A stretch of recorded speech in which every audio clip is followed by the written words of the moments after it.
The morning of my sister's engagement, Gala, our groundskeeper, told me to hide. He didn't wink when he said it. He didn't soften it into a joke. He set down the crate of cut peonies he was carrying into the mudroom, wiped his hands on his coveralls, and said very quietly, "Stay in here, Miss Marnie. Don't turn on the light. And when the intercom clicks on in the study, you listen." All the way through. I almost laughed at him. I'm the older sister. I'm the one who shows up 2 days early to fold the napkins. Nobody asked me to fold. I'm the one who paid the caterer's deposit when my father's checking account had a timing issue, which is a phrase my father used. The way other people say, "The weather looks iffy." I had driven up to the estate at 6 that morning to walk the florist through the tent placement, because if I didn't, the arch would end up blocking the view of the lake. And my mother would spend the whole party mentioning it. "Amos," I said, "I don't have time to play hide-and-seek in the mudroom. I've got 200 people coming tonight." He didn't move, he just looked at me with those pale, tired eyes he's had since I was a kid tearing around the property on a too-big bicycle. And he said, "I've worked for your family 31 years. I have never once asked you to trust me on something. I'm asking now." That's the part that got me, not the words. The way he said them, like a man who'd already decided he might get fired for it and had made his peace. So I stayed. Let me back up, because you need to understand who I was walking into that room before I tell you who I walked out as. My name is Marnie. My family owns a small chain of inns up and down the coast. 6 properties. Nothing flashy. The kind of places with clawfoot tubs, and a fireplace in the lobby, and a waitlist every October when the leaves turn. My great-grandfather bought the first one during the Depression, a resource being publicly acknowledged. My father likes to tell that story at every holiday, holding his glass up, talking about legacy and grit and the family name over the door. He tells it so well that people forget he nearly ran the whole thing into the ground. I didn't forget, because I was the one who saved it. 5 years ago, when everything shut down and nobody was traveling, and we had 6 empty buildings bleeding money every single day, my father froze. He's very good at speeches and very bad at spreadsheets. My mother's contribution was to worry loudly about what the neighbors would think if we had to sell, and my sister, my beautiful, delicate sister, 4 years younger, the one everybody calls the sweet one, was busy getting her heart broken by a series of men who all looked like they'd wandered off a yacht. I was the one who called every supplier and renegotiated terms. I was the one who converted 3 of the properties into long-stay rentals for traveling nurses, so we'd have any income at all. I was the one who co-signed a bridge loan against my own condo, my own home, to keep the payroll running so we wouldn't have to lay off people like Amos, people who'd been with us for decades, a resource being publicly acknowledged. And when the loan came due and my father's timing issue reappeared, I was the one who quietly paid it down myself and never mentioned it again, because that's the job of the oldest daughter. You hold the beams up while everyone else picks out the drapes. By the time things recovered, a lot of the operational control had ended up in my name, mostly because I was the only one who'd bothered to sign anything during the crisis. The vendor contracts, the supplier agreements, the licensing, all of it ran through me. I didn't grab for it. It just settled onto me, the way rain settles into the lowest part of a yard. Nobody else wanted to stand there and get wet. There was a warning, if I'm honest. There's always a warning. You just don't recognize it until later, when you're replaying everything at 2 in the morning. 3 months before the gala, I'd asked my father for the financial statements tied to the loan I'd repaid, just to see them. Just to have my own name accounted for somewhere. He'd waved his hand and said, "After the party. Sweetheart, let's get your sister settled first. Then we'll sit down, the whole family, and sort out all the paperwork." Everything in my family got postponed until after some party. After the wedding. After the reunion. After the gala. There was always a celebration standing between me and the truth.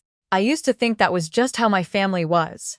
Sentimental, disorganized, allergic to hard conversations. Now I know it was a strategy. So there I was, standing in the dark mudroom in my work jeans, peonies dripping onto the flagstone, feeling ridiculous. The estate has one of those old whole-house intercom systems from the 70s, the kind with the crackly brown speaker boxes in every room. Amos had rigged the one in the study to stay open.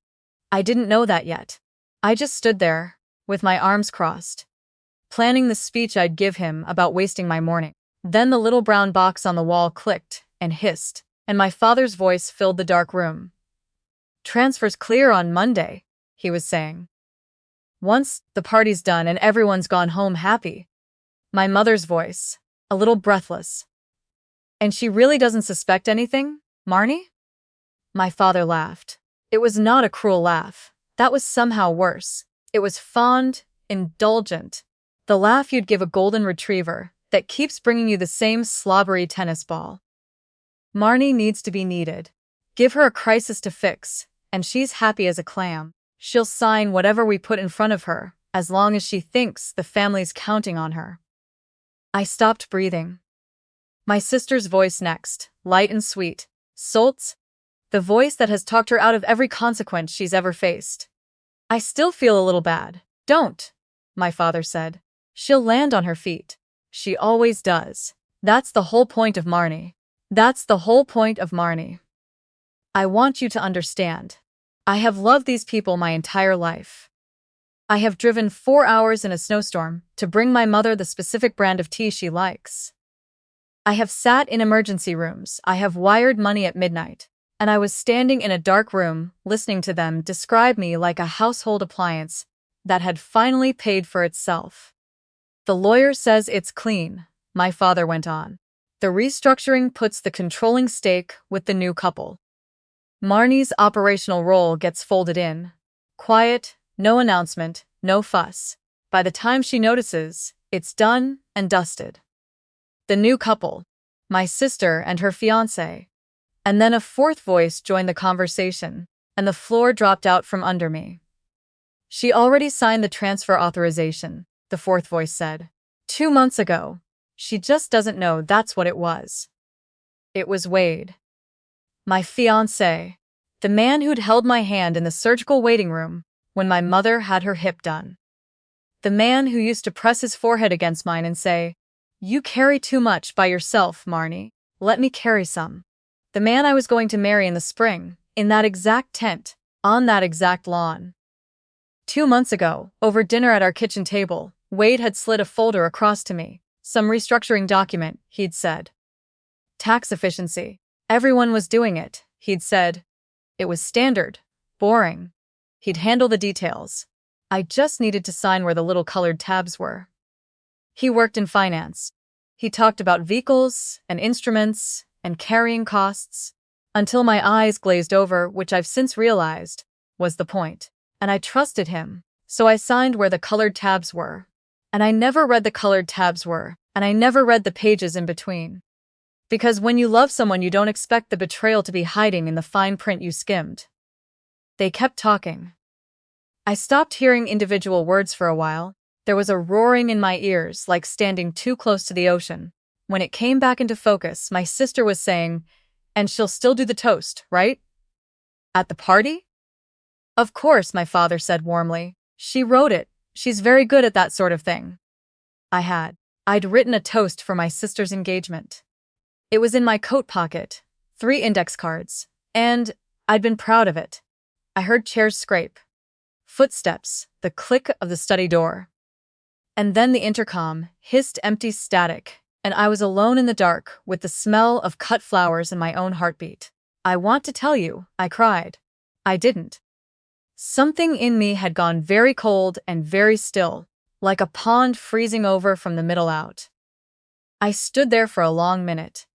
Then I heard the mudroom door open, and Amos was standing there in the gray morning light, holding 2 mugs of coffee. He'd known I'd need a minute before I could face anyone. He handed me one. His hand was shaking a little. "How long have you known?" I asked. "I heard the lawyer on the phone in the garden 3 weeks ago," he said. "Then I started paying attention." I didn't have proof of anything, Miss Marnie. Just a bad feeling, and a lot of years, watching how this family treats the person who does the work. He looked at the floor. I couldn't just let you walk into it. Looked at this man, 60-something, sun-cracked, who'd been handed nothing by anybody in his whole life, and had still decided to risk the only job he had to protect a woman his employers thought of as a tennis ball. You could lose your job for this, I said. I know. You won't, I told him. And I meant it, though I didn't yet know all the ways I'd make sure of it. The gala was, I'll admit, beautiful. String lights in the oaks. A jazz trio on the patio. The lake going pink and gold as the sun dropped. 200 people in linen and pearls, telling my father what a wonderful thing he'd built. I smiled. I hugged people. I fixed my sister's necklace, clasp when it slipped, and she squeezed my hand and said, I don't know what any of us would do without you. And I looked at her lovely, untroubled face and thought, you already know exactly what you'd do without me. You've written it down and had it notarized. I danced one dance with Wade. He held me close and murmured into my hair that I looked beautiful, that he was the luckiest man alive, and I let him because I had learned something new about myself in that dark mudroom. I had learned that I could hold a smile on my face, like a mask made of steel. I had learned that the thing my family had always mistaken for weakness, my steadiness, my willingness to hold still while everyone else made noise, was actually the most dangerous thing about me. The humiliation, when it came, was public. They'd planned it that way. Though I don't think they thought of it as humiliation. To them, it was a nice surprise. My father tapped his glass. The trio went quiet. He gave his speech about legacy and grit, holding his glass up, and then he said, and in that spirit of the future, I'm so proud to announce that the next generation is stepping up. As of this weekend, leadership of our family's legacy is passing into the hands of my daughter and her wonderful fiancé. Not me, my other daughter, the sweet one. A screen behind him lit up with a slideshow, the 6 ins, and then a photo of Wade and my sister's fiancé shaking hands over a stack of documents, grinnings.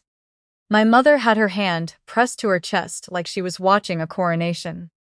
People applauded. Some of them turned to me, smiling, expecting me to be delighted. Because of course the family workhorse would be delighted to see the family thrive. And Wade appeared at my side. He put a warm hand on the small of my back and leaned in and said so quietly, only I could hear it, don't make a scene. We'll talk about it later, I promise. Don't make a scene. I looked out at all those clapping hands and I felt the mask hold, and I understood the full shape of what they'd done. They hadn't just cut me out, they'd used my own signature to do it, and stood me up in front of 200 people, so that if I ever did protest, I'd look like the bitter sister who couldn't be happy for anyone else. They'd forged me into their exit strategy. And they were counting on me to keep my mouth shut. Because I always had. That was their mistake. Not cutting me out. Assuming I'd stay quiet the way I always did. I raised my own glass. I gave the toast I'd written for my sister. Every warm word of it, and people dabbed their eyes, and my sister blew me a kiss. Then I set the glass down, congratulated everyone, said I had an early morning, and drove home alone in the dark. I didn't cry on the drive either. I organized. I got to my condo a little after midnight. I made coffee, kicked off my heels, and sat down at my dining table with my laptop and every document I'd ever signed for that company, which, because I am the person I am, I had scanned and backed up and organized into folders by year. My family thought I skimmed things. They were right about that one document. Wade slid across the table. They were catastrophically wrong about the previous 5 years. Here is the thing they'd forgotten. Sitting there, congratulating themselves, when I renegotiated. Renegotiated all those supplier contracts during the shutdown. The linen services, the food distributors, the reservation platform, the maintenance vendors, the company that held our liquor licenses across 3 states. I hadn't just signed them. I'd rewritten them, and into every single one, I had put a clause, in plain, boring language. Because I was terrified back then of losing everything. And I wanted a lock on the door, The clause said, roughly, no vendor relationship, no supply agreement, no license under this company could be transferred to any new controlling owner without my written authorization as the signatory of record. I'd done it, originally, so that if my father sold the whole thing out from under us in a panic, which he'd threatened to do twice, the suppliers couldn't just follow the sale and leave the people who worked there stranded. It was a protection for the staff, for people like Amos. But it worked in every direction, including this one. So what did my family actually own, as of that gala? They owned the name over the door. They owned 6 buildings and a slideshow. They owned a controlling stake in a company whose linens, food, booking system, and liquor licenses could not legally move to them without me signing off. They'd taken the crown. They'd forgotten the crown doesn't come with the kingdom attached. Without the vendor relationships, the inns couldn't serve a dinner, couldn't launder a sheet, couldn't book a room, couldn't pour a glass of wine. And the whole point of announcing the succession so publicly, the whole reason my father loved a big speech, was that there were investors in that tent. There was a group my father and Wade had been courting for months to buy in at a fat valuation, right after the clean transition. A valuation is just a story people sleeping about how much money a thing will make. And I was the only one who could make the thing make money. By 3 a.m, I wasn't a betrayed daughter anymore. I was a strategist with a very clear map. I'll tell you why I didn't just march back to the estate that night and blow it all up, because a lot of people would have. And later, a lot of people asked me why I didn't. 2 reasons. First, if I made a scene, I'd be the villain. Exactly what they'd set me up to be. Second, and this is the one that mattered, I didn't have to. Rage burns everything, including the person holding it. But leverage just sits there, quiet, until the right morning. I didn't need to break anything. I just needed to stop holding it up and let them watch it come down under its own weight. I drafted 3 emails. I did not accuse anyone of anything. That's important. I never once wrote the word fraud. I wrote the word clarification. The first went to our largest supplier, the food distributor we'd worked with for 20 years. Subject line: confirmation needed. Ownership of record before Monday deliveries. The second went to the reservation and licensing platform. Same idea. I noted calmly that I understood a change in controlling ownership had been announced publicly, and that per the terms of our agreement, I had not authorized any transfer of the vendor relationship, and until I did, I'd appreciate it if they'd hold all account changes. The third went to the lead investor. This one I wrote very slowly, 3 times, until every sentence was clean and cold and impossible to argue with. I told him I'd seen the announcement. I told him I wanted him to have accurate information. Before he committed capital, I told him that, as the signatory of record on the company's operational agreements, I had not authorized the transfer of those agreements to the new ownership, and that until certain documents were reviewed, the company's actual liquidity was not what the presentation had implied. I hit send on all 3 at 3:40 in the morning, and then I slept better than I had in a year. Monday was their first official day under the new leadership. There was a board meeting at 9. I wasn't invited. I didn't need to be. I was in my kitchen in a robe, making eggs.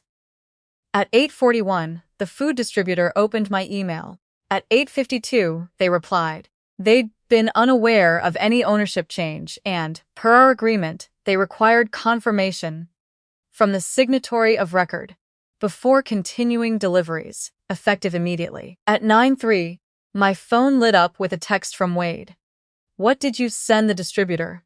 Call me. At 9:09, the reservation platform froze all account changes pending my authorization, which meant, in plain terms, that no one could reconfigure a single booking or payout without me.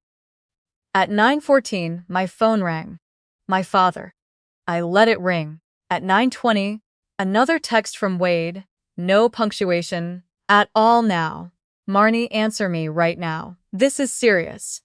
At 9:26, The investor's assistant emailed to say that in light of new information, my father's group would be postponing the funding discussion pending internal review. Postponing pending internal review. If you've ever worked around money, you know that's the polite phrase. For we are running away from you and never coming back. At 9:31, my doorbell rang. Wade looked terrible. He looked like a man who had lost a microphone and an audience, and discovered he had no face without them.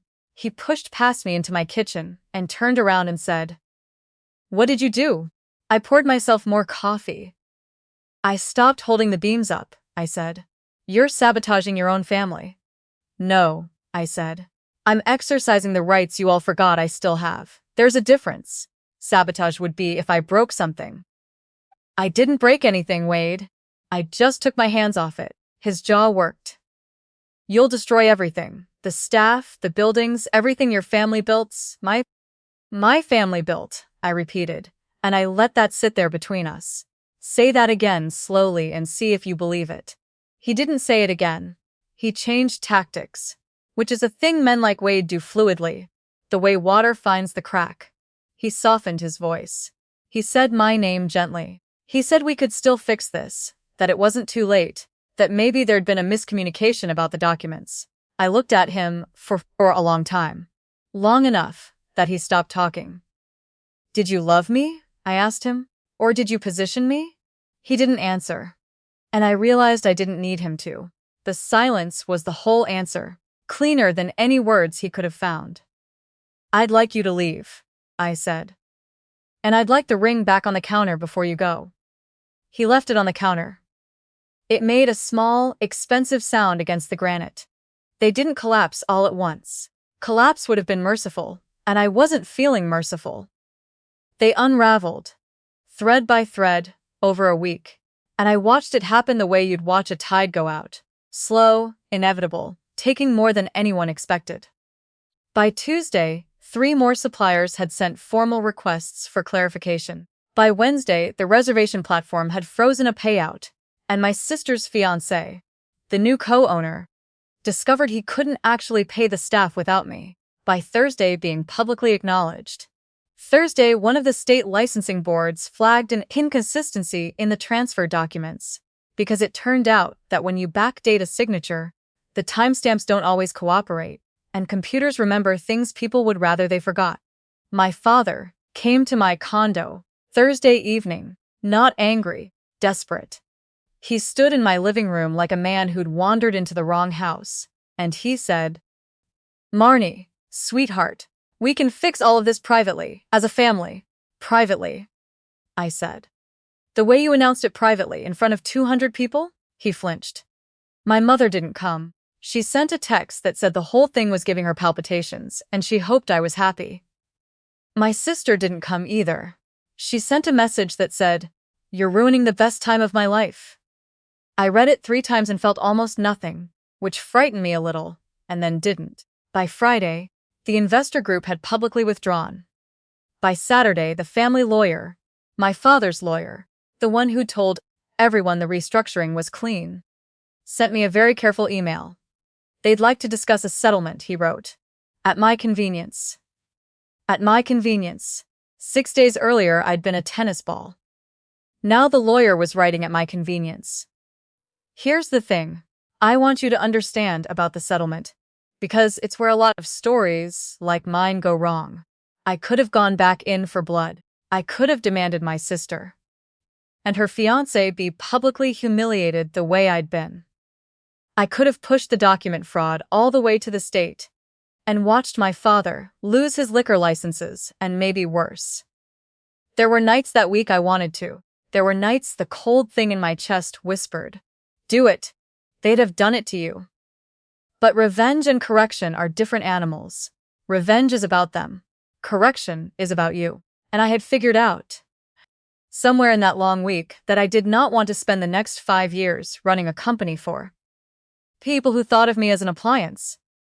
I didn't want the crown. I wanted out, and I wanted out on terms that made it impossible for them to ever tell the story as though I'd been the one who failed.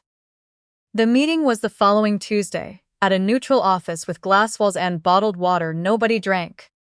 My father, his lawyer, Wade, who apparently still counted himself part of this, even though I'd left his ring on my counter. My sister's fiancé, sweating through his shirt, and me, in a good suit, with a single folder. They expected me to demand my shares. They'd come ready to negotiate the operational control back into my hands, and slot me right back into my corner, the reliable one, fixing the mess I'd caused. I slid the folder across the glass table. "I'm not here to take control back," I said. "I'm here to leave." Confusion moved around the table like weather. Inside the folder was a buyout proposal. A fair number. Genuinely fair. I'd had it independently valued, which is more honesty than anyone in that room had ever shown me. Clean transfer of my operational role and my signatory authority to the company, effective on payment, so the suppliers could resume, so the staff would keep their jobs, so the inns wouldn't die. And clipped behind it was a copy of the compliance review I'd requested the week before. Not a lawsuit.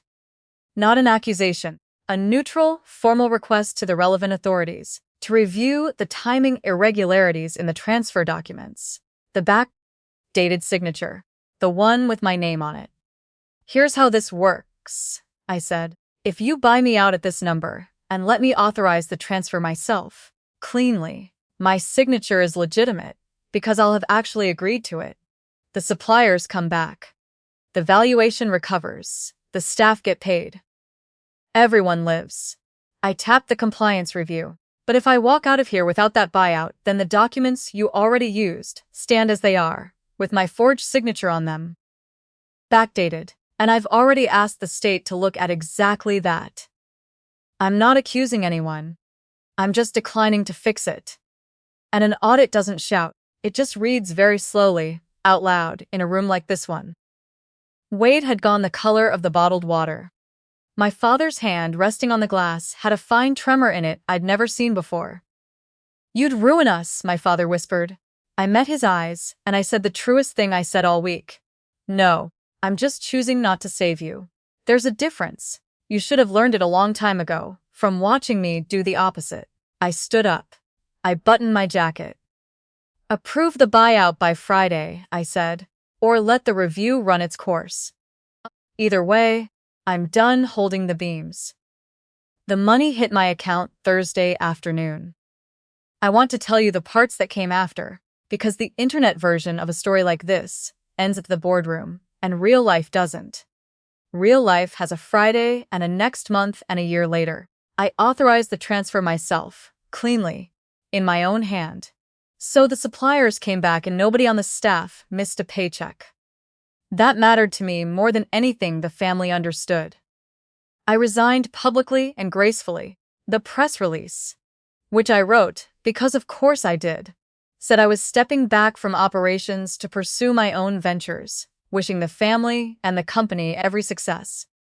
Founder-level exit. Dignity intact. Investors reading it later would see a woman who'd built something and walked away rich and unbothered, not a woman who'd been shoved out. The narrative was mine. It had never been theirs. They'd just been renting it. My sister texted me once, weeks later. Just 3 words. "Was it worth it?" I didn't answer, because the question told me she still didn't understand the first thing about it. It was never a transaction with a worth. It was a correction. You don't ask whether setting a broken bone was worth it. You just stop walking on it wrong. Wade tried to call twice. I blocked the number after the second time. There was no conversation left to have. A man who slides a folder across your kitchen table and calls it love has already told you everything. And Amos. I need to end with Amos, because I've read enough stories, like mine, to know that the person everyone forgets is the one who saved you, and I was not going to be one more person who let the family workhorse thank herself. 2 days after the money cleared, I drove back up to the estate for the last time. Not to see the family, but to find him. He was in the greenhouse, where he always is in the mornings, and when he saw me, he set down his trowel and got very still, and I could see him bracing. Because, in his experience, good news and his came looking for a man in coveralls. I told him I'd bought a place of my own. A small inn, up the coast, 7 rooms, a fireplace in the lobby, the kind of place with a wait list in October. Mine. No name over the door, but the one I chose. Then I told him it came with a cottage on the grounds.